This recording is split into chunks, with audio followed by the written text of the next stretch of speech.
Assalamualaikum warahmatullahi wabarakatuh. Perkenalkan, nama saya Leota Adelia. Saya dari Prodi Ekonomi Syariah kelas 1C dengan NIM 25S1ES20062. Di sini saya akan menjelaskan materi cara pandang lingkup metodologi ilmu ekonomi Islam. Yang pertama itu ada pengertian. Pengertian metodologi ilmu ekonomi Islam adalah panduan langkah-langkah atau cara berpikir khusus yang dipakai para ahli ekonomi muslim untuk mengurai dan memecahkan masalah-masalah ekonomi, serta menerapkan ide-ide ekonomi berdasarkan aturan syariah Islam, menggabungkan sumber-sumber Islam seperti Al-Quran, hadis, dan pemikiran ulama dengan teknis analisis ekonomi saat ini, dengan sasaran mendapatkan pemahaman yang bermoral, setara, dan lengkap. Cara pandang metodologi ekonomi Islam meliputi integrasi nilai-nilai etika Islam.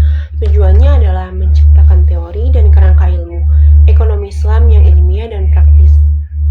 Dengan landasan filsafat dan nilai-nilai syariah Islam, ruang lingkupnya luas, mencakup aspek ekonomi, lembaga keuangan syariah, dan prinsip-prinsip yang dijalankan sesuai syariah.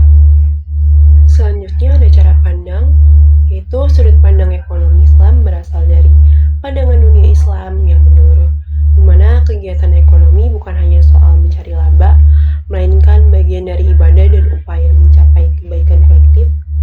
Prinsip-prinsip intinya mencakup yang pertama itu ada prinsip utama tauhid. Semua kekayaan dan sumber daya adalah milik Allah Subhanahu wa taala.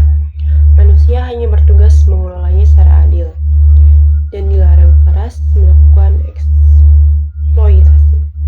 Kedua itu ada etika dan moral, yang dimana harus mematuhi aturan moral Islam seperti melarang riba, gharar, dan maisir, serta mendorong sikap amanah, ikhlas, dan transaksi yang halal. Yang ketiga itu ada kesejahteraan sejati. Yang terakhir ada perbedaan konvensional. Ekonomi biasa fokus pada efisiensi pasar, sementara ekonomi Islam menambahkan intervensi etis seperti kewajiban zakat untuk memastikan pemerataan. Selanjutnya ada lingkup. Lingkup ilmu ekonomi Islam meliputi seluruh aspek ekonomi yang tunduk pada syariah, mulai dari mikroekonomi hingga makroekonomi, serta penerapan praktis. Ia tidak terbatas pada negara muslim saja, tetapi bisa diterapkan secara global dengan penyesuaian budaya. Yang pertama itu ada ekonomi skala kecil, mikroekonomi, di mana mengatur perilaku konsumen harus konsumsi yang halal dan produsen agar menciptakan pasar yang adil. Dan yang kedua ada ekonomi skala besar atau makroekonomi, yaitu merancang kebijakan keuangan negara yang islami, termasuk peran lembaga seperti Baitul Mal dan zakat.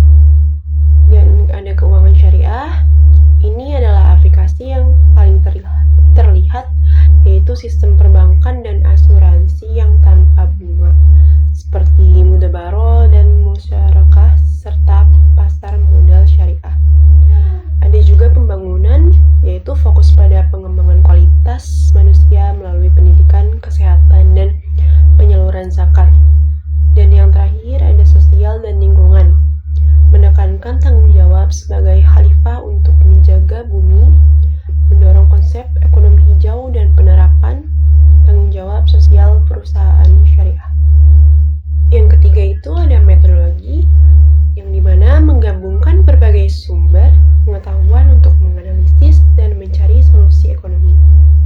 Yang pertama itu ada sumber utama. Pedoman utamanya adalah Al-Quran dan hadis. Lalu diikuti oleh ijtihad, usaha para ulama untuk menetapkan hukum baru dari sumber-sumber tersebut, contohnya dalam isu riba. Yang kedua ada analisis gabungan, yaitu menggunakan alat analisis ekonomi standar tapi ditambahkan filter etika.